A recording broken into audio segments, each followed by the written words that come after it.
Good evening, track gang, otherwise known as YouTube model builders. Welcome to the Boeville and Newtown vlog number 3 for 2020. And it happens to be Sunday, January the 19th, 2020. Still the one-armed bandit. Another 3 weeks in there, another 2 weeks in this, and then 2 weeks in a soft kit or a soft splint, and then hopefully back to normal, whatever normal is. I still haven't figured out exactly what normal is, and if anybody can tell me what normal is, that would be great. Anyway,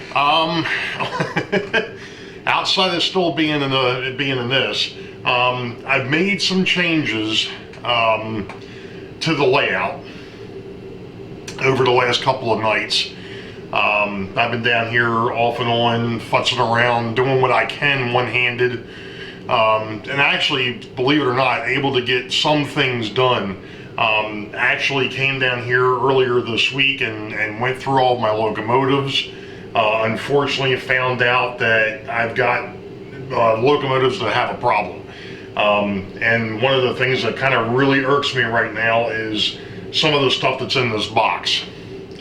Over here, and that is the fact that I've lost, well, not lost, I don't know how bad it is yet. It's bad enough that they're sitting over here.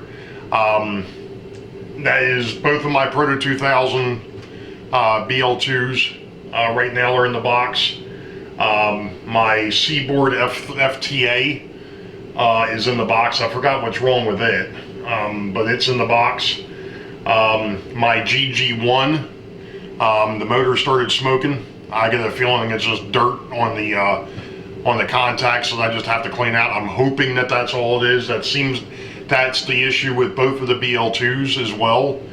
I've also lost my AHM BL2s, one of the new ones that well, not one of the new ones, but one of the ones I just picked up. That one here's got an interesting little issue. The one truck isn't spinning correctly. It's stuck.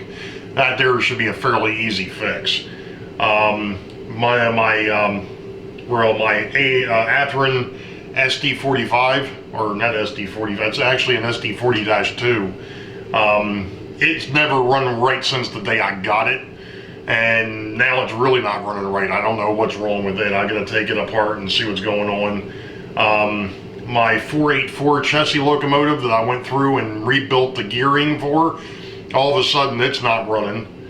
I get a feeling some of this too is from the move and so on and so forth. So some of this isn't surprising, but it still irks me a little bit, especially with some of the more expensive locomotives, including my Crescent Limited.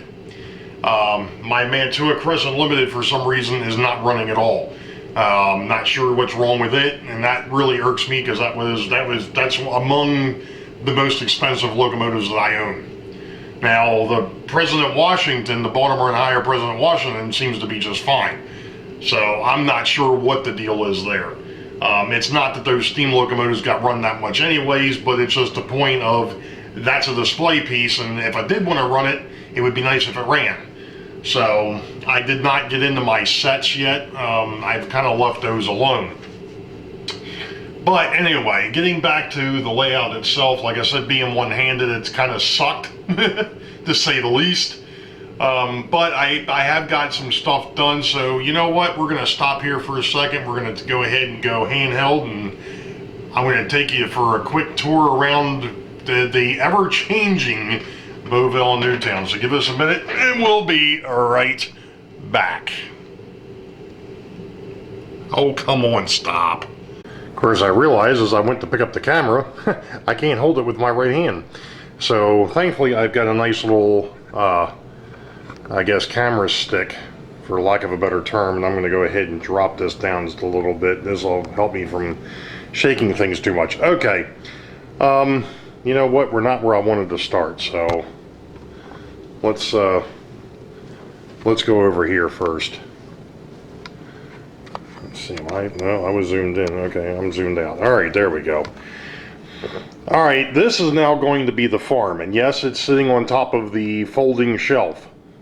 But one of the things that's going to happen here, and I haven't gotten around to it yet, it's just kind of sitting there, is that piece of foam is going to come off in one piece. Obviously the buildings will have to come off, but then it'll come down in one piece.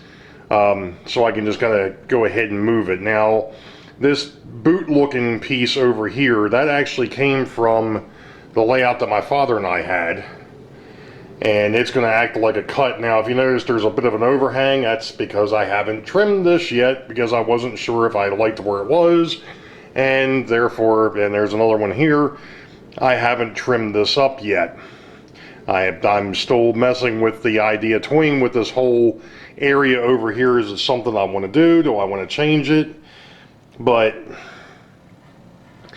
this gives it a way of kind of blocking the two hidden yards this way as well. But at any rate, so we're coming from Newton's farm, which is also going to be a part of Newtown. And this thing is bumping, so I'm going to go ahead and drop it a little bit lower, so that way I'm not bumping it across the floor. Okay. So what we've got here is we're coming into Newtown, and there's the one of the old factories. I got a couple of the unfinished houses sitting down here. I've got a couple more of them sitting up on this hill here, or what will be a hill, which will go up to this hill, and then at some point I'll have, I guess, a roadway or something coming off or what have you, but still a work in progress. Now, if you remember too, before I get too much further, the site that Newtown actually occupies now was that area where I had the coaling and where I was going to put the logging. Well, I've moved that. I've now moved that over onto this side. Namely because of the fact that it made more sense. If this is going to be a semi-industrial, I guess, area, and I mean, of course I got that black up there just as a faux backdrop at the moment, but so this is going to be a semi-industrial area over here. You know, you've got a small yard, which will be for the log cars and the ore cars. And of course, you got this wonderful switchback mechanism that gosh darn it, I keep hitting this with my foot. Let's see if I can pick it a little bit further off the floor and see if that helps. Anyway, so I've got that switchback built here. And I'm still trying to figure out exactly how I'm going to do this area, but down in front, you'll have a couple of water wheels. There will be a stream sitting out front here. I'm still not quite sure how I'm going to do that yet, but I'll figure that one out.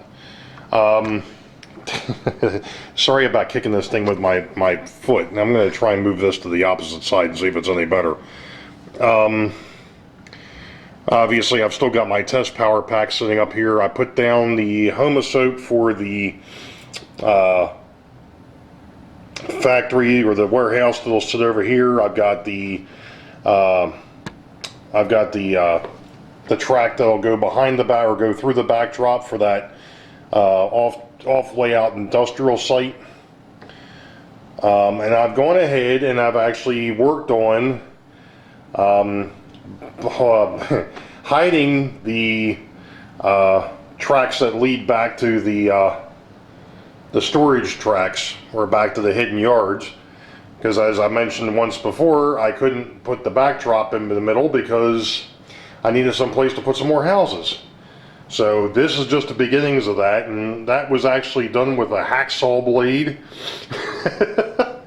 And the effect is actually quite kind of unique. I kind of like it, but I mean, I've got to do some work to it to knock it down a little bit more.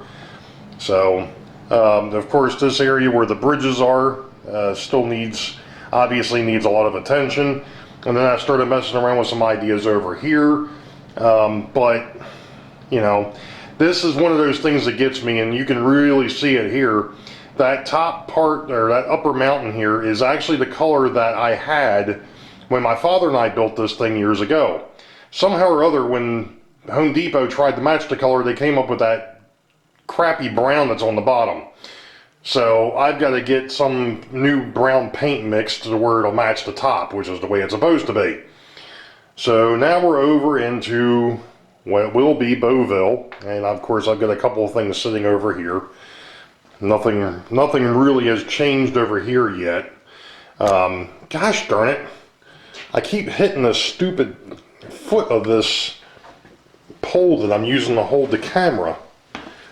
Anyway. Yeah, Boeville.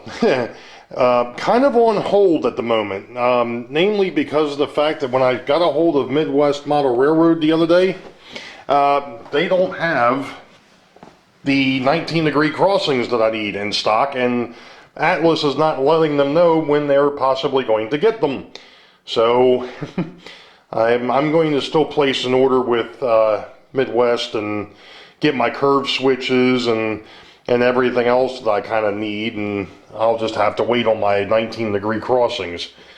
But now we're coming down the backside, obviously, down into the hidden yard area.